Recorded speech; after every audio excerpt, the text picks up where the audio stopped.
PlayStation Showcase this week brought a lot of great news for PlayStation VR 2 owners in several new titles or updates on existing titles that are coming to the PlayStation VR 2. We covered all that in the gaming news video this week. If you're interested in hearing more about that, there'll be a link up in the corner of the video. But with it, they brought some teasers about the future of gaming on the PlayStation 5, and the biggest one was Sony confirming the PlayStation Q is a handheld device that will be able to stream PS5 games. For those of you who missed the announcement, the Project Q has an 8-inch HD screen and all of the buttons from the DualSense wire controller. It looks basically like you cut a DualSense controller in half and put a screen in between the two sides of it. This has left some of us in the PSVR 2 community wondering, does this mean there would be a possibility for a more portable PSVR 2 experience? Remote play is something that's already been supported for the PS5 and PlayStation for a while, where you could use your DualSense controller with Mac OS, Windows, iOS, or even Android devices to play not directly on your console, but still using the console's power.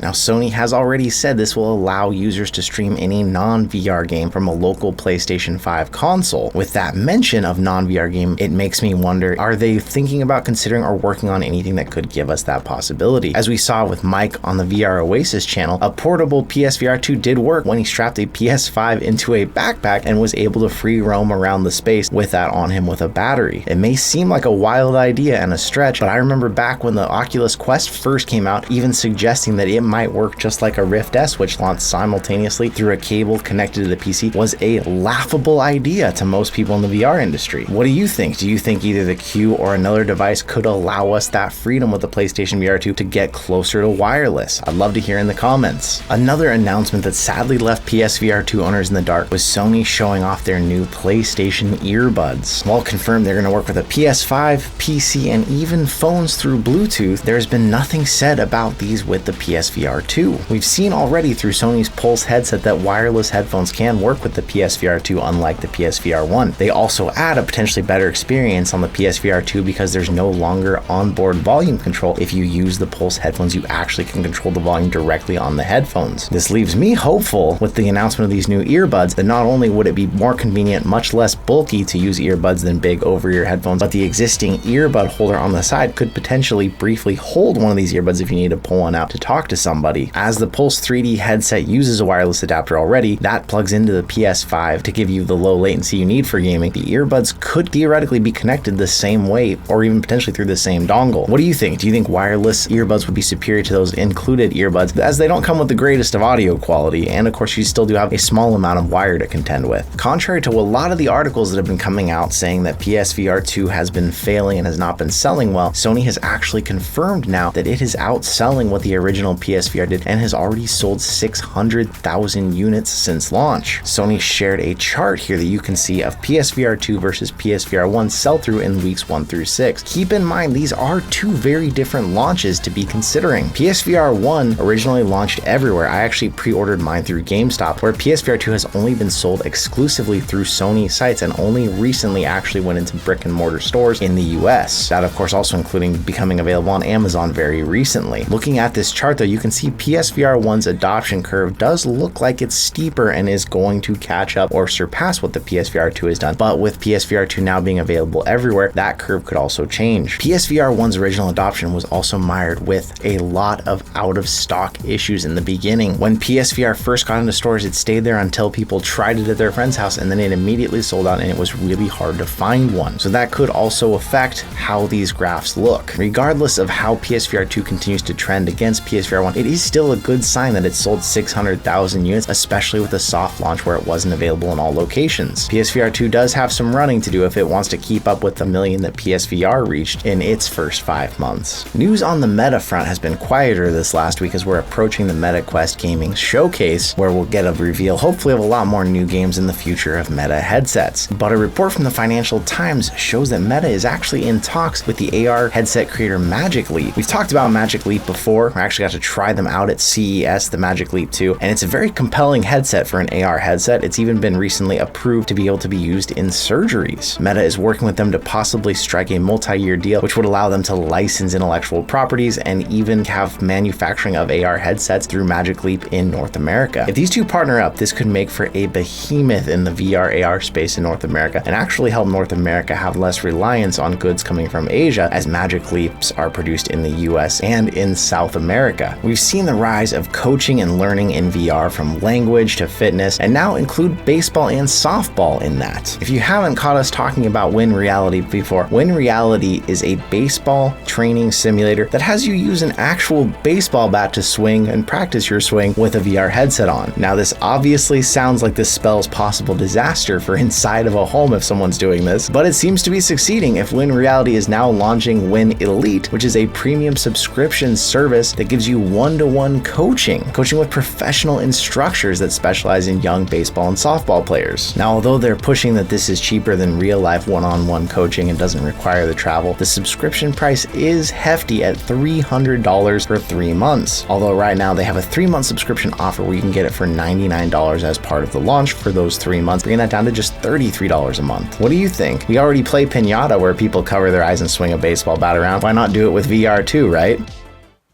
Oh, shit.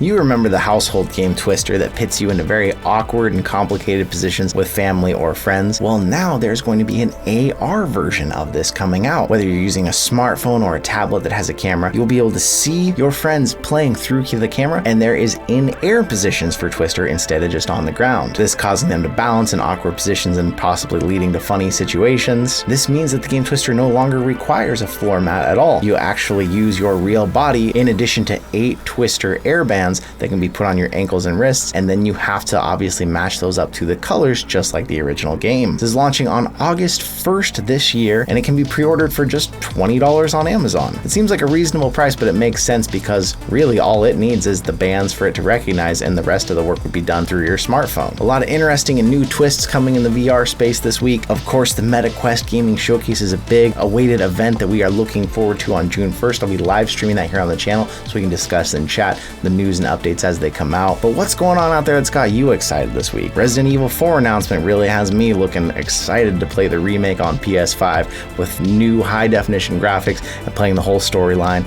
Let me know in the comments what you're looking forward to. But thanks again for being here. We'll see you in another reality.